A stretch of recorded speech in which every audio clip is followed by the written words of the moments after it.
folks on the panel today will be familiar faces to you today because they were presenters earlier. We have a couple new faces to join us.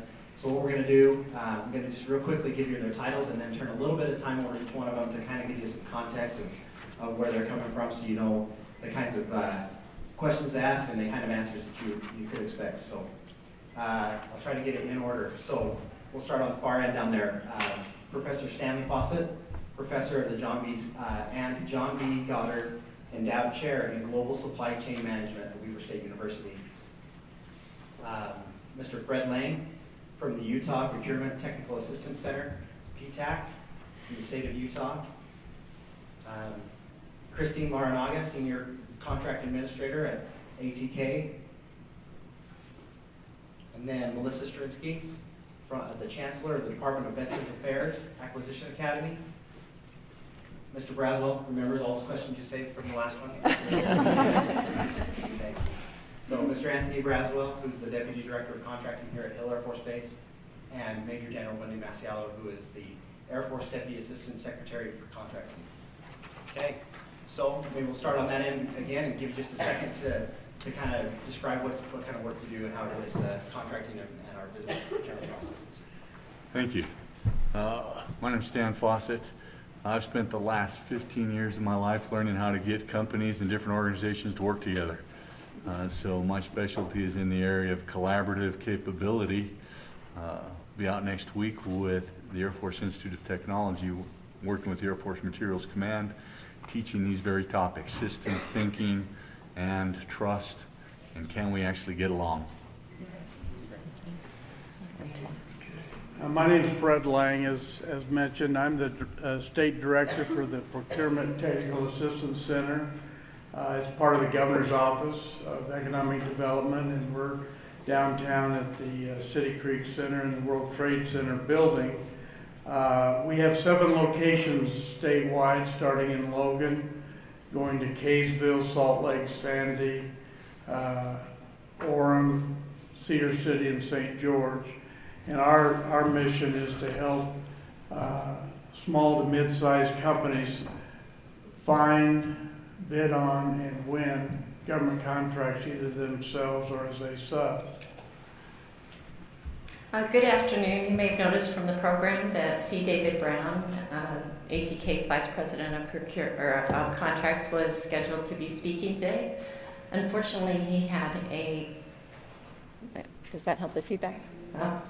Unfortunately, he had a business commitment come up and was unable to attend, so he asked that I would represent him, and I'm joining this distinguished panel.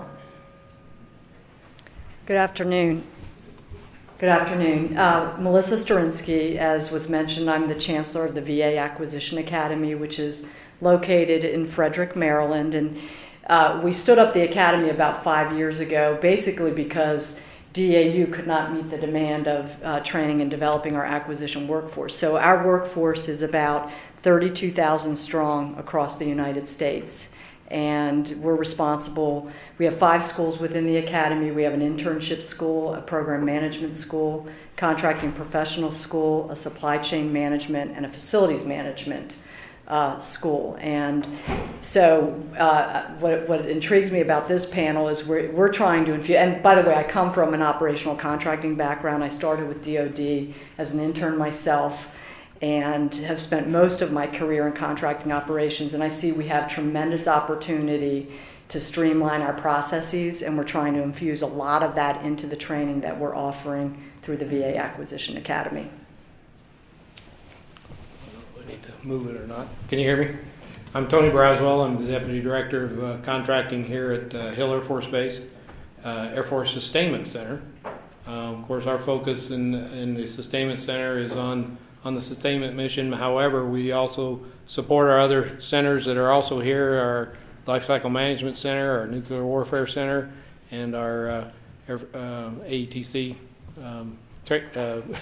Air Force Test Center. Test Center. Thank you. Oh gosh, I told Mitzi that to throw me a softball. That was pretty good.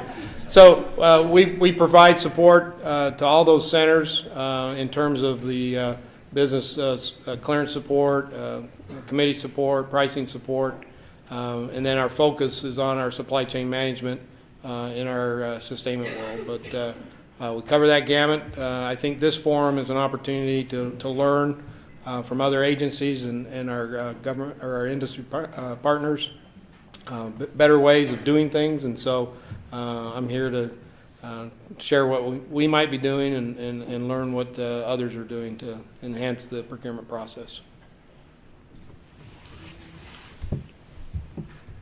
So I'm responsible for contracting across the Air Force, but one of the things we do is we kind of set policy, but I don't get to see the day-to-day business.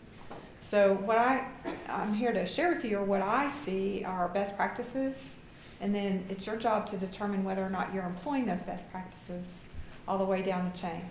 And so I'll be happy to talk about some of those opportunities at any point. Is it time to do that now?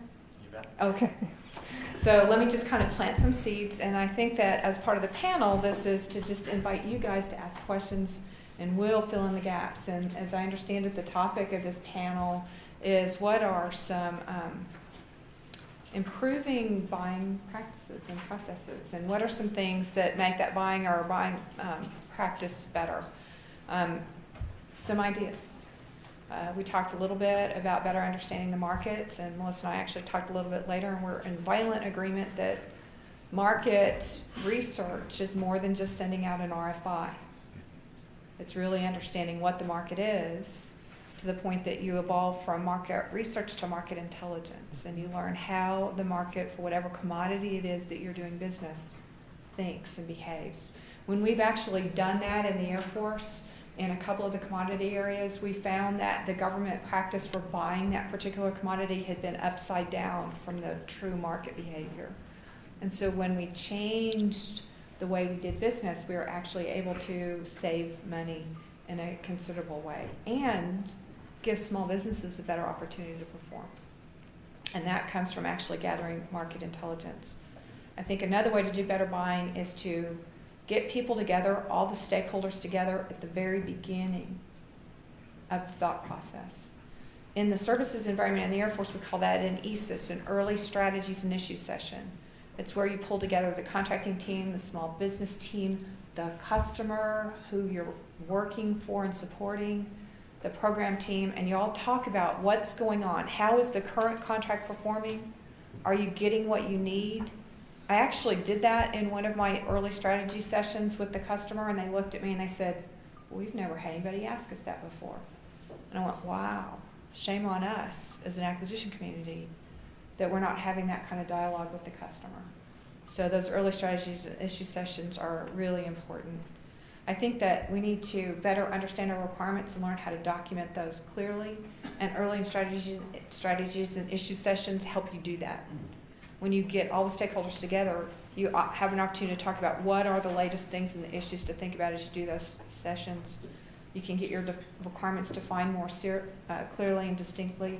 And then when you make decisions and make your decision processes a source selection strategy that you're going to employ, simplifying it. We tend to make them far too complex. And I think another thing that there's this false sense of security that comes with full trade-offs, and people tend to think that that is the preferred solution. And I think it's this. I'm just going to be very blunt, but I think it's often the lazy solution, because full trade-off doesn't make you stop and think about what's really important in your decision process in advance. And you hope that somebody's going to be able to point you in the right direction when you see the proposals. But what's really important about understanding those requirements is what is important. What are you trying to get out of the deal?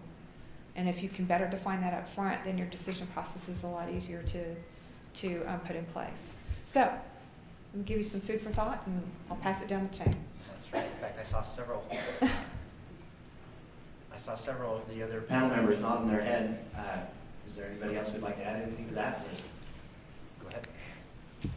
Well, I will add, as Wendy said, we talked about the concept of market intelligence versus market research, and I'm a big proponent of that, and I think if we do a better job at that and really are willing to engage with and talk with industry very early on, before we even have firm requirements, before we have budget authority, we should be out there doing market intelligence all the time, understanding industry capabilities so we're prepared when that requirement firms up. And I think in doing that, my experience has been in both DOD and on the civilian side of the house, we are spending an awful lot of time in requirements definition.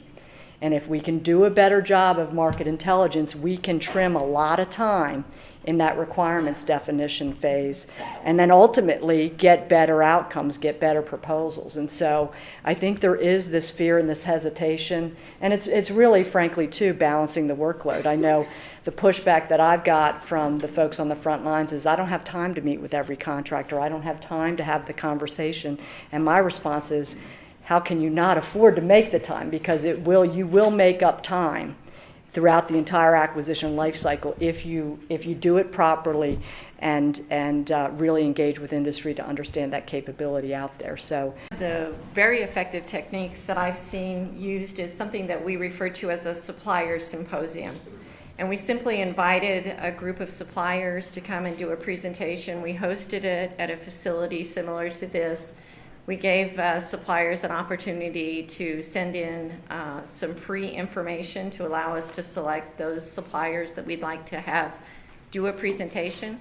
And then we did have a multifunctional team there listening to that presentation. So it was not just the buying community listening, it was the program community. We even had the customers with us so that we all heard at the same time from the suppliers. And when the RFPs actually went out, we knew something about those suppliers before we even got their proposals. So it worked very effectively. It's a nice way to do market research and make it personal. Let me piggyback on that. Supplier conferences have been widely used for a long time in industry. Harley Davidson will bring in their suppliers, and they run a two-part conference. Harley does some of the training. This is what we need you to understand. And they work throughout their supply base to identify best practices among their suppliers. And that's how they pick who's going to do the training. It doesn't hurt that everybody gets to ride the Harley when they're visiting. It helps to build a little bit of camaraderie. They get this sense that they're all on the same team. Honda's been doing this for years to great effect. They're typically identified as one of the best companies to supply to in the world. So Honda suppliers become part of the team. So that supplier conference is a powerful tool. Another tool that goes with it and ties into the market intelligence so that you're looking both directions is the use of supplier advisory boards and customer advisory boards. You categorize or segment your suppliers and then build a board with your right A suppliers, B suppliers, C suppliers, so you get the full perspective. And then anytime you're thinking about a new project or activity, you've got the sounding board. Anytime you need to run a pilot project, you've got someone to go to get the early documented results, to benchmark the process to make something happen. And then not only are you convinced, but the members of your supplier community are convinced, and they can go out and sell to the rest of the supplier community. And it works both directions with the supplier advisory board as well as with the customer advisory board. One of the things we do, we have an annual procurement symposium. It's always in October, usually the third week. This year it's going to be on the 23rd of October. And it's built on several different focuses. The one that would probably apply most to this group and this discussion is that we have breakout sessions. This last year we had 12 topics. And some of you that are here in the meeting were part of that as a speaker or a panel member, because we use the small business office at Hill, we use the SBA, both the loan side and the representative. Brent Owen, for example, is a regular speaker at our event. And so the companies that come to this, our clients, we usually get about 500 companies coming in, and they can choose between the 12 topics. We allow them to have we have three sessions, so they can choose the topic that best fits what they feel they need to know or learn about the procurement scenario. And we also have keynote speakers. As a matter of fact, Nancy Andrews was one of our speakers, keynote speakers the year before last, and we really appreciated her insight and her candid ability to talk to our small business companies and that sort of thing. So that's a vehicle that we use to try to educate and explain some of the procurement types of issues and problems and challenges that are faced by the small to mid-sized business. Great, thank you. So everybody, if you have questions that are coming to mind as we're talking here, please write those down. And if you have your just a little index card, just hold it up. We'll have somebody come by and grab that from you, and we can start interacting. Actually, as we have been talking here, it touches on a lot of the questions that we've already gathered. So I'm going to kind of narrow the focus just a little bit, if that's okay. Speaking of early stakeholder involvement, this question goes to the idea of risk. So it's talking about identifying key risk areas, and ultimately the question asks, how do we identify those high risk areas, and what are some of the best ways to mitigate those? Does anybody have any input on that?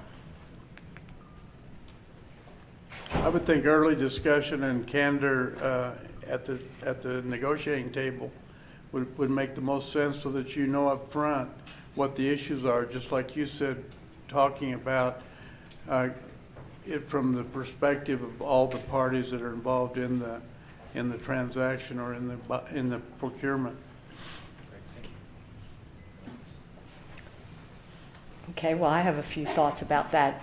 Another observation that I've made is that I think we've added layers of process onto the process, and we've become a risk-averse culture, and we think that by adding layers upon layers of process into the system, that it's going to insulate us from protest risk. And in fact, I think it does quite the opposite. It actually increases our protest risk. It adds time to the procurement schedule. It increases costs. And so I think that's where we have a significant opportunity. I'm not so worried about codified policy where you can have conversation about where things do or don't make sense.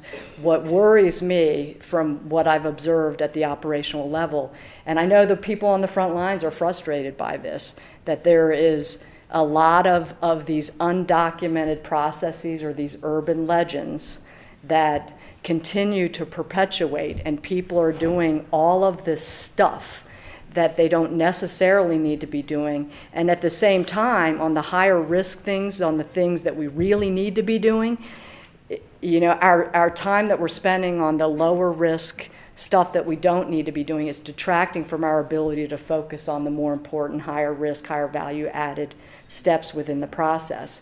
And so I think we have a real opportunity to focus in on those areas and really streamline the processes. And I'll just share one quick example with you.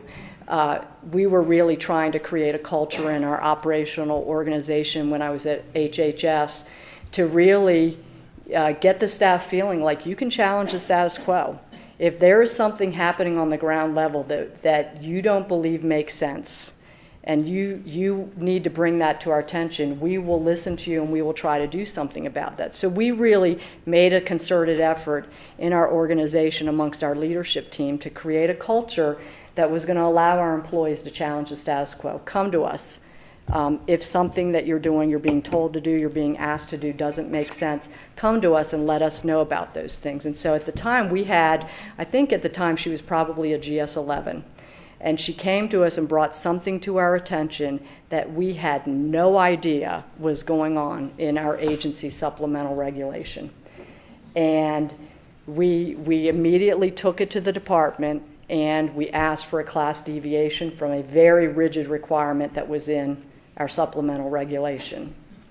We got, within 48 hours, we got that class deviation approved, and the department came to us and said, we had no idea that was even in there.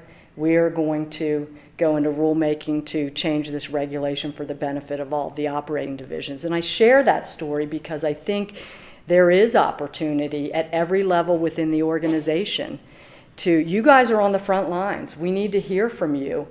It's amazing how it even got into the regulation in the first place, but it did.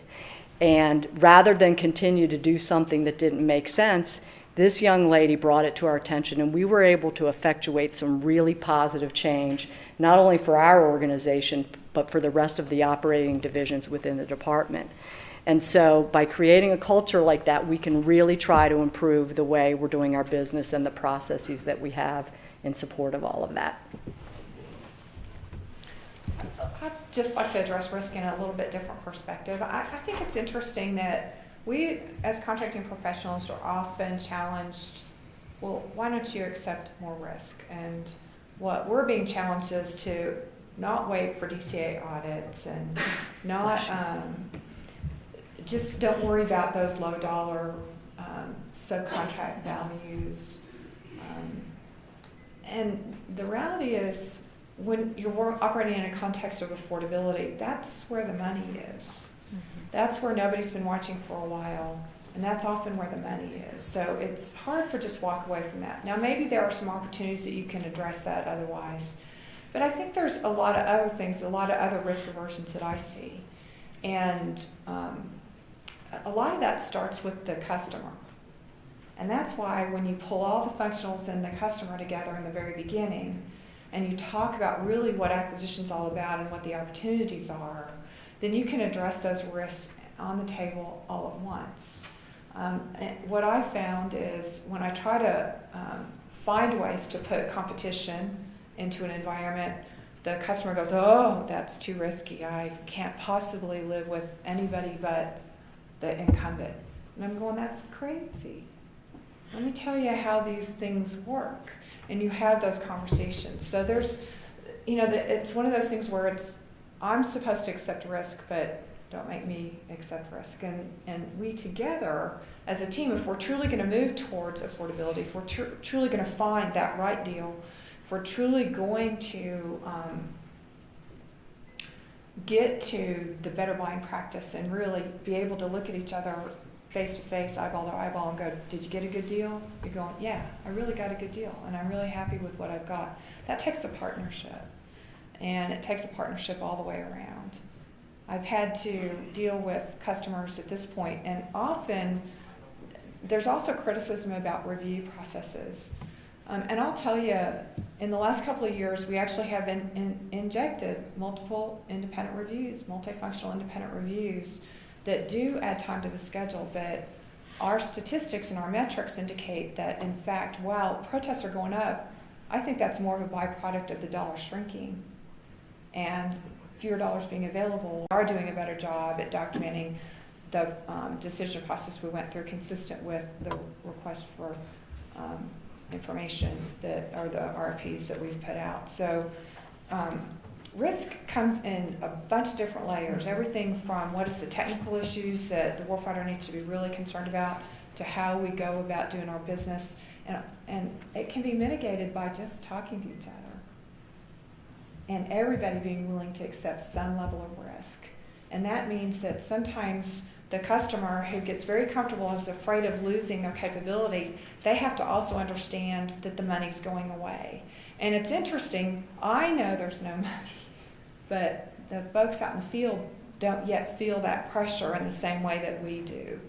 And we have to help them understand that if you don't help me think differently about this, if you don't help me construct an acquisition decision process that's actually going to drive cost out of what it is that you're doing, you may not even have this service in the future. You might not have this training capability in the future. You might not even have this weapon system in the future if we don't partner better about getting this decision process in a clean, succinct, repeatable way. I'd like to kind of tag on that a little bit. As you're looking at risk assessments and what we need to do is in a contracting sense is sometimes, we get to acquisition strategies and you may or may not be involved in some of those discussions. And if you're not, oftentimes we see mitigation strategies and risks, even the risks themselves, all pointed, as General Masiello was saying, towards contracting. The risk is I can't get this on contract on time. Well, that's a nice risk, but it really doesn't go to the core of the program and trying to meet the mission. And we have to question those things, and we have to say, well, what is the risk associated with not getting it on contract on time? And oftentimes, quite honestly, I see risk assessments that I think at some point in time is basically a pencil whip job just to check the box that I did a risk assessment, and there was no forethought, there was no real discussion, as has been said here. You have to sit down, you have to talk those things through, and you have a perspective on the acquisition process that oftentimes your customer has none. You're dealing, particularly in an operational environment, lots of times with engineers and others who don't understand. They just need something, and you have to begin to question them as to why the mitigation strategy is what they say it is, or even to a point where you steer that mitigation strategy in a way that you can achieve your end results. You have to be involved in that process. That communication is critical to the success of really achieving mitigation and really developing risks that are more than superficial risks, that really are the risks associated with the program. Yeah, I think I would just add one more thing in the context of contracting, and that is that the contracts themselves ought to address those risks and ought to have clear language that helps us understand how we can either avoid it or what are the links and levers that we'll use to make certain that those risk strategies, those mitigation strategies, are either effective or ineffective. So there is some activity that procurement professionals, contracting professionals, we're the ones who are going to put all of that into the words that make sure that we do what we think we're going to do. Yeah, thank you. That's good. I think one of the things we need to recognize across the board is that tomorrow's environment is going to be riskier than today's. And the risks are going to come from places we don't anticipate.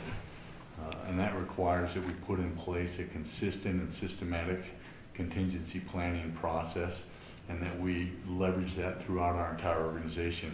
No single individual can be responsible for our contingency planning. When we start to do that a little bit better, one of the things we often find out is we're not very good at discriminating between good risk and bad risk.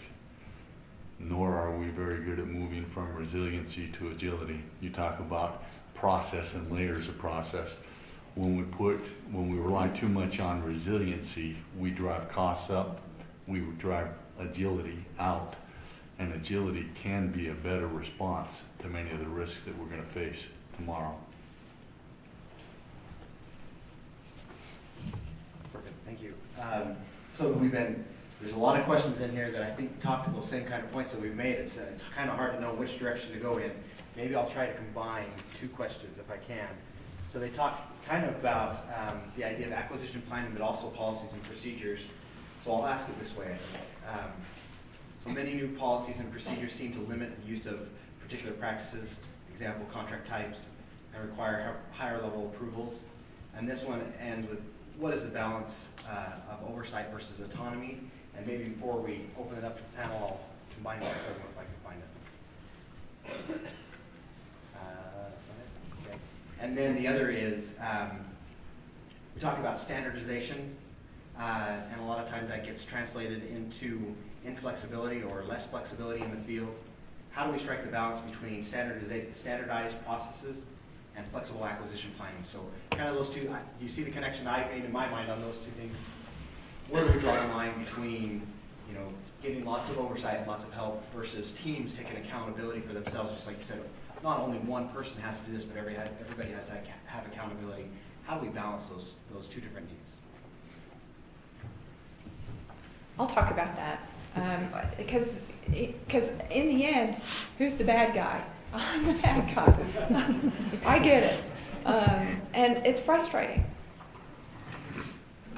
It's frustrating because we've been talking about affordability for 5 years.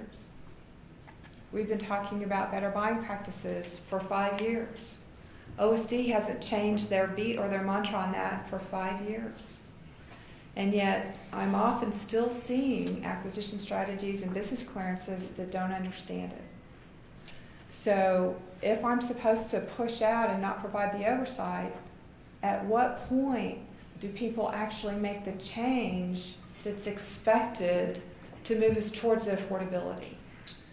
And I will tell you, When people start changing the thresholds of their buys to keep it under the threshold that requires a higher level review, when you go to take a look at those strategies, they're the same that they've always been. They're not doing anything differently. They're not driving affordability in. Otherwise, they'd be really proud of them and they'd be pushing up for us to see them. Now, maybe that may be a gross generalization, but in general, that's what I'm finding, is it's just really more of the same. And I'll give you another really classic example. And this was just about 2 months ago. I was on the phone, had a telecon with the PEO and his program manager. And this program manager had been doing information technology applications for 30 years. They'd been doing it with the same contractor.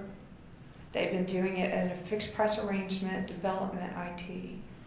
And I said, has that contract grown over time in value? And he goes, well, yeah. And I said, and has it grown because the contractor's not been able to deliver what you need over time, or is it because you've changed the requirement? And he said, well, probably a little bit of both. And I said, how do you know? You have no cost insight. You have it for 30 years. How do you know? Because I was pushing them to go to at least an FPIF construct so they had more insight as to what they're doing. And he goes, well, I've been doing this for 30 years. What's changed?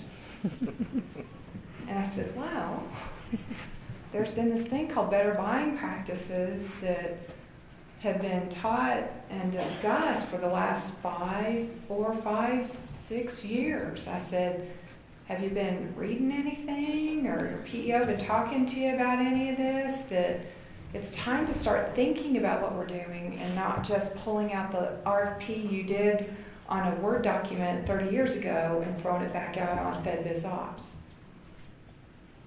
So when there isn't that oversight, I find when we pull up old RFPs that they're not much different than where they've been in the past. So prove me wrong. I'd tag on a little bit there. As I was saying in my session earlier, you know, this goes to some of this critical thinking and becoming more adept at thinking about the process, not only the process, but what you're buying, becoming familiar. It goes to the market research and the market intelligence and those kinds of issues. But we become our own worst enemies if we don't do that. As you know, if we're regurgitating requirements from 5 years ago, if we're rewriting, the structure, terms, and conditions of the contract like it was 5 years ago, or whatever the case may be, then we bring some of that oversight on us because we're not taking due diligence to do what we think is right and taking the time. Because we get the complaint, but it goes to accountability. You've got to be accountable. Requirements people have to be accountable.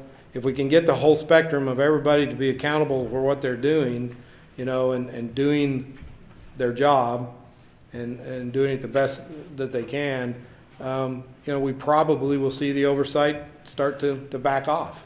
And because we're being more productive, more effective in the strategies that we're sending forward. But that kind of goes to our own accountability, I think. And I would just add, on the civilian side of the house, we're seeing over the last decade a need to strengthen some of our internal controls to provide more oversight because of the quality of what we're seeing coming through the pipeline. So it is a fine balance that we have to strike. I think in some cases, I've seen some cases where we've overdone it. And I've talked with, when I was in operations with our leadership team, around if it's not required by law or regulation, or we're not putting a policy in place or doing something as a result of a self-identified risk or vulnerability, then we shouldn't be doing it. So, I struggle with the layers of process, which layers really need to be there versus which ones can we leave a little bit of autonomy out to the field. And yet again, on the civilian side, we're seeing the need to strengthen some internal controls because even the basics aren't being done consistently across the board. And so it's our hope over time that we can relax some of those things and really train and develop our workforce. And, I think our workforce, our community, we've taken a beating.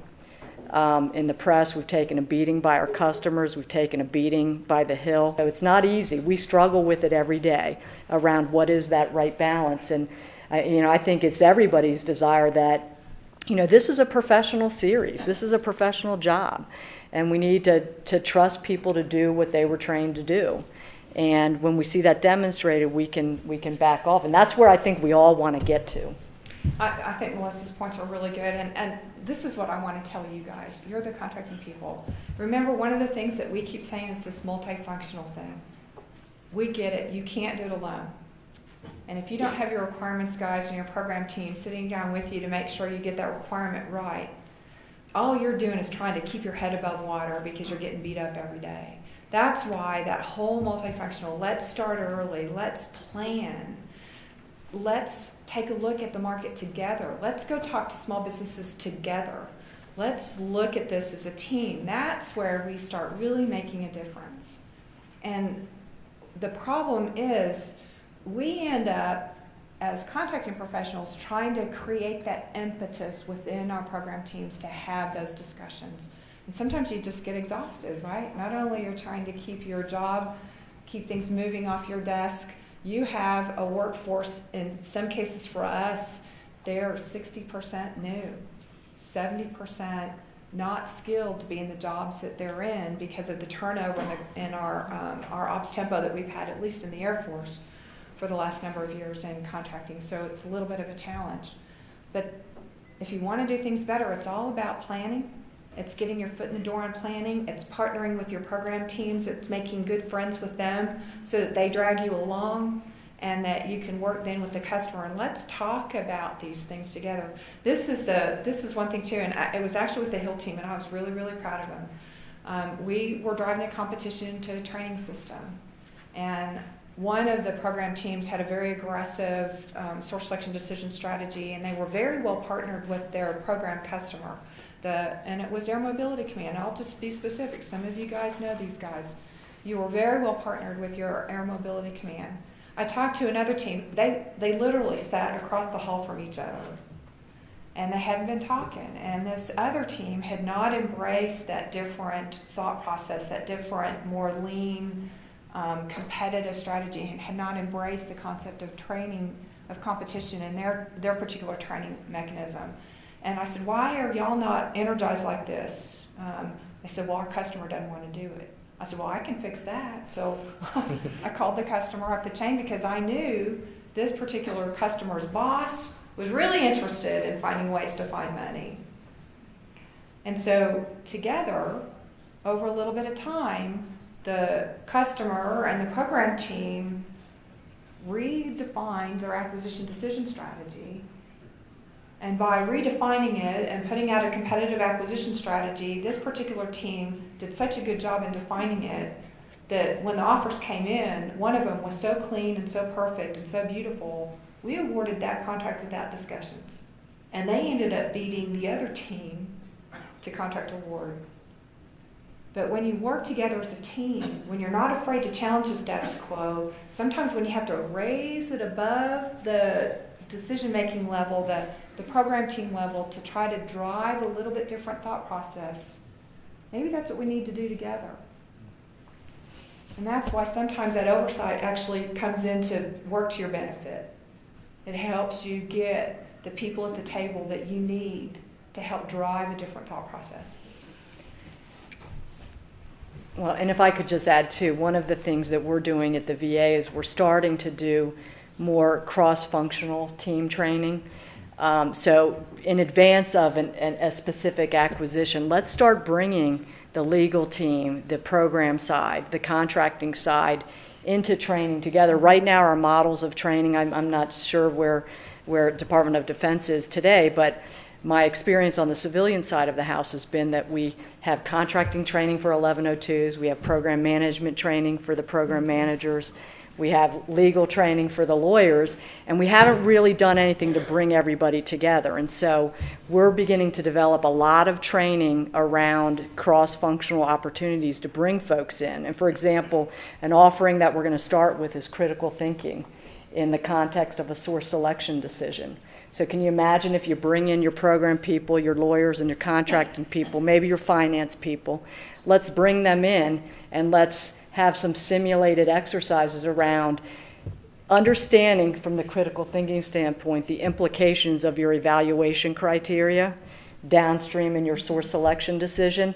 And I've joked with the team and I've said, when we have the students walk in the room, we're going to take their cell phones away, we're going to take their BlackBerries away, and they're not going to have access to the internet. We're going to make them think and work as a team without being able to Google something, copy and paste, and think that's the solution. And so that's where we're going to start, is critical thinking, and we'll have a number of spin-off workshops that are very contextual to our business. What is critical thinking? And an element of that too, and I think this is a gap that I've seen in my 25 years in this business, is our ability to do the complex analysis that we often have to do, and then clearly articulate the results of our analysis and the conclusions we're reaching in our source selection decisions. I will tell you, I've been on some large procurements where I've read 300-page source selection documents. I get to the end and I still don't understand why we're awarding to who we're awarding to. And then I get mad that I just spent 3 hours reading 300 pages. And so I always tell our interns, we ought to be able to tell a story for every taxpayer dollar that we spend, that any 8th grader can pick up that document and understand and agree with why we did what we did. And so I think we've enabled people with the samples and the templates, and so I think we've kind of created this gap in critical thinking. And so again, it's about striking that balance. We want to give people tools to do the job that they need to do, but I see people copying and pasting all the time. And you read a document, it just doesn't make sense. And so we'll do the critical thinking. We're looking to do a market intelligence series where even invite industry in. And let's sit in a room together and let's talk about rules of engagement. How do you do effective market intelligence? What's permissible, what's not? And let's start having the dialogue in advance of a specific acquisition so that when that acquisition hits, we're prepared. We're not trying to figure it out at that moment in time. So we're real excited about those cross-functional training opportunities to bring the team together, and let's learn together. Let's understand the roles and responsibilities and the lines of demarcation between each. I think we spend so much time explaining that in the midst of an instant acquisition, where if we can be proactive and do that up front, when the real requirement materializes, people are ready to hit the ground running. So we're real excited about that. I'd like to suggest that maybe we make a mistake when we assume that risk is negative or that it's not good. Maybe we need to redirect our thinking and address the risks up front openly and to begin with, so that we lay the groundwork for a more creative solution at the end of the day. Not just assume that we want to try to avoid risk. Maybe we want to identify the risk and discuss it and come to some kind of a equilibrium there between the parties. Well, you raised some great questions, one of which is, what's the incentive to innovate? In this setting, in this environment, if we're still doing things we were doing 30 years ago, it means the leaders have not created the culture of innovation. If we want accountability, we really need to know that when we pull a lever or when we knock down one domino, what are the effects as the rest of the dominoes fall? We don't have that transparency. Very few individuals who are making decisions know how their decisions affect people in other parts of the organization, or know how their decisions are affecting even themselves 3 months, 6 months, a year down the line. We have not built a culture of transparency. We don't think in terms of holistic view. How does the system work? When we're out chasing those dollars, looking for that money, what do we get rewarded for? It's the short-term money that we find that we get rewarded for, but finding a short-term dollar may cost us $10 down the road. So we really need to get much better at our ability to make things transparent, think from a systems perspective, understand how our decisions affect each other. And ultimately, as leaders, we need to get to the point where we're cultivating an environment where we encourage failure as we demand excellence. If people are afraid to fail, it means they're never going to try anything new. If they don't try anything new, we're always going to do what we've always done, and we're always going to get counterproductive results. I would just add one little comment about those of you who have responsibility for policies and procedures. If you're in the role where you're able to do some of that writing, think about what it is that you really want to have done. The policy should really give those general guiding principles, and try to avoid being so prescriptive that you're setting yourselves up for the failure and the repeated lack of adherence. And it stops people from thinking creatively, from being innovative, from being willing to come up and offer a new solution, because it doesn't fit within that really prescriptive box that we've drawn for everyone. So it's an opportunity for all of us, I think, to influence that, whether we write those ourselves or whether we have to live with them and we provide constructive feedback. I think that's a really good point. And if you take a look at actually the DoD guidance on, particularly for the MDEP programs, the 5000 series, Mr. Kendall actually rewrote that whole document. And the whole idea is he's trying to teach program managers not exactly what to do, but how to think and how to make those decisions. And I don't know, some of you probably grew up in the time frame I did, at least a portion of it, where the only approved contract type in the Air Force was cost plus award fee. And we lived a lifetime doing cost plus award fee contracts. And now, guess what? That far continuum of contract types, that is your oyster. You can pick whatever it is you want based on what you need for the circumstances associated with your buy. And well, how did you come to this decision? Why is this contract type the right type? Why is this source selection decision approach? Why does that work for your program? And the answer is, well, either one, well, that's how we've always done it, or two, well, that's, they told us we had to do LPTA, FPIF, 50-50 share ratio. Really? Who told you had to do that? Well, Mr. Kendall said that once. I said, no. He said, use that just as a starting point to help you start thinking a little differently. Does that work? If it doesn't work, what works and why? Not just keep doing what you've always done. Right now, it's open. And the worst is, well, just tell me what you want me to do. Really? You really want me to tell you what to do? I'll help you think through it. I'm happy to help you think through it. But that's not my job. That's why you are where you are. And you take that away. You take your own freestyle, you take your own innovation, you take your own ownership of your programs away when you quickly turn it over to me and say, what do you want me to do? You got to own it.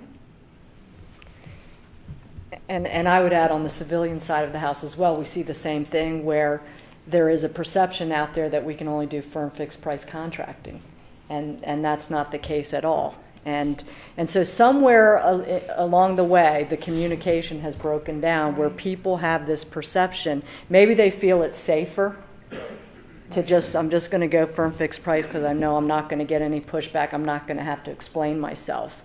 And so, we want folks to think and have the latitude to do what's appropriate for the requirement that they have before them. We all know, not everything lends itself to a specific firm fixed price type pricing arrangement. So we need folks building that business case for selecting the contract type that's most appropriate and being able to articulate and defend the position for choosing that contract type. I do like your point about letting people fail, letting them be creative and pushing out.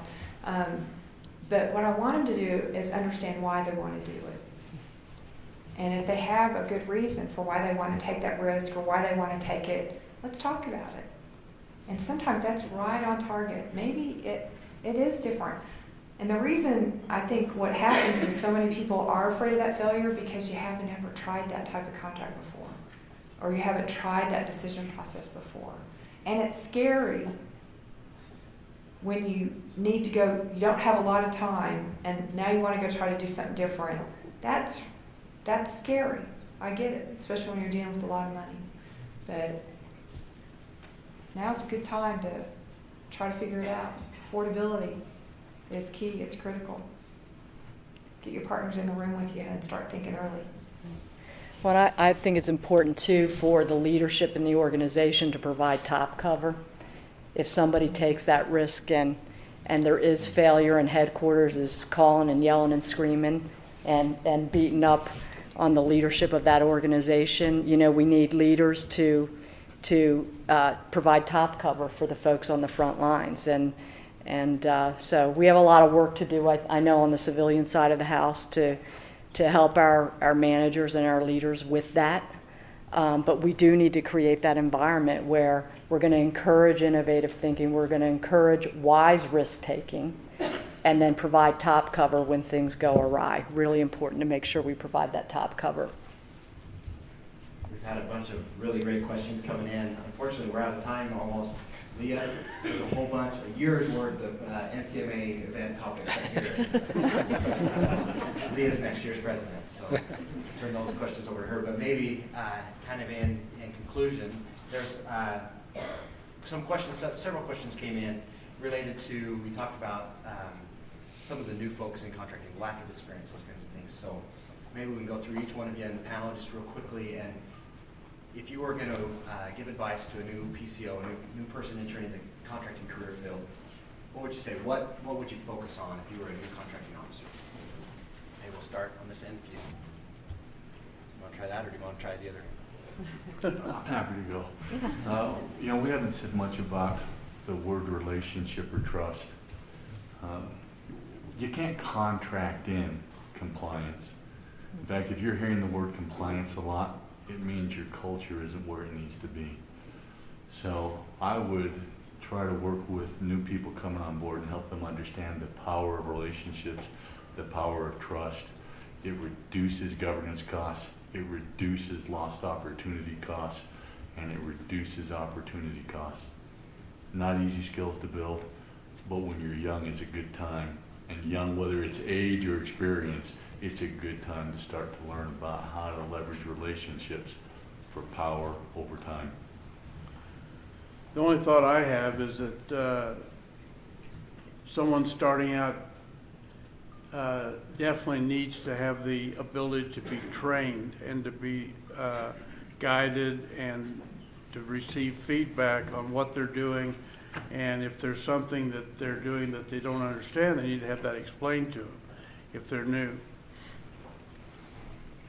I'm a huge proponent of mentor-protege relationships. So even if you don't have a formal mentoring program and you're starting out new, look for informal mentors that you can reach out to, even people outside of your industry, but that you know are good business people who have good sense.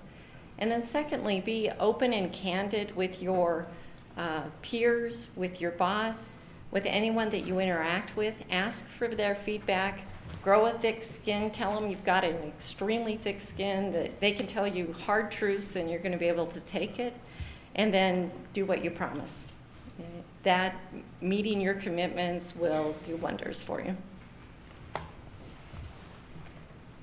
I would say that I still believe that it takes a good 5 to 7 years of experience to really have the breadth and depth of experience to be able to do this work with confidence and competence. And I think while we've rushed folks through the certification process, we've really accelerated folks' certification.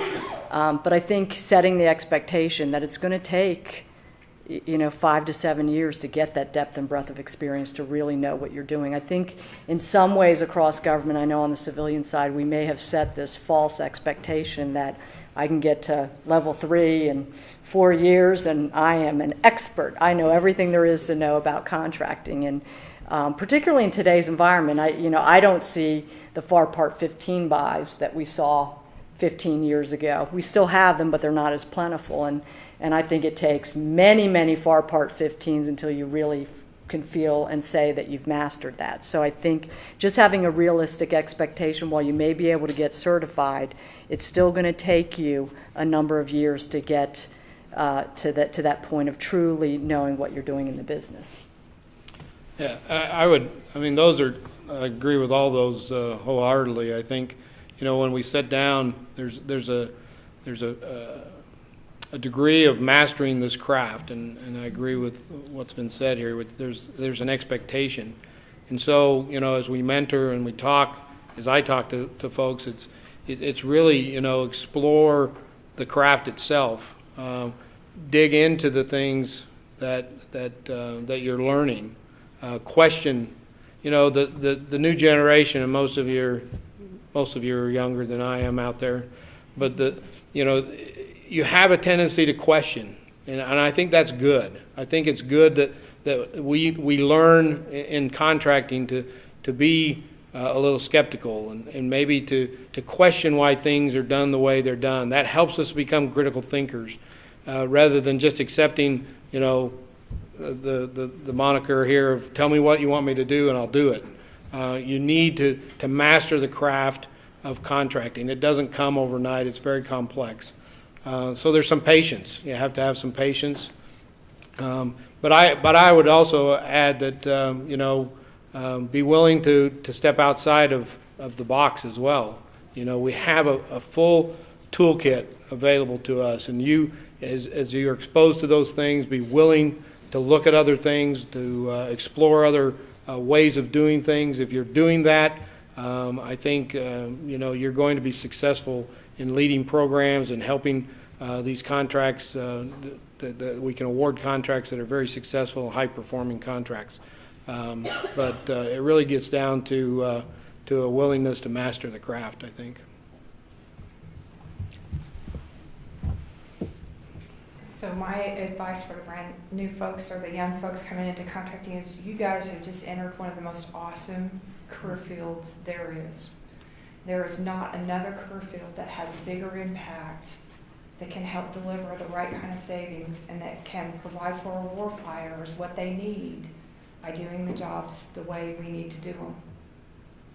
And oh, by the way, you are how our federal government dollars are spent. Not $1 is spent without a signature from one of you. That's it.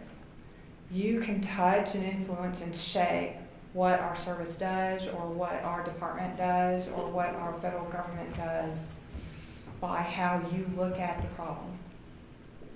And when you're fresh, and when you're new, and when you're learning, take that learning responsibility on yourself.